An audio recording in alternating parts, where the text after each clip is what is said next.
আমার শোনটাইকে দেখুন কি সুন্দর রোলিং করছে।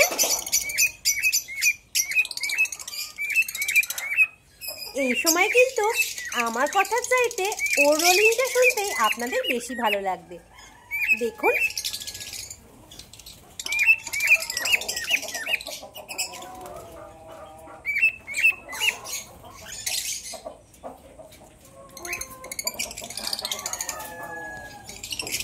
ওর এই কাণ্ড কারখানাগুলো এত সুন্দর কি বলবো।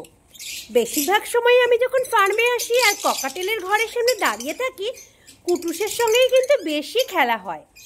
ওর সাথে তেমন সময় দেওয়াই হয় না, কিন্তু ও আপনা আপনি কি করে যে কাছাকাছি আসার চেষ্টা করে আপনারা কিন্তু দেখেই বুঝতে পারছেন। ওর এই রোলিংটা আপনাদের নিশ্চয়ই ভালো লাগছে শুনতে, আমার কিন্তু বেশ লাগছে।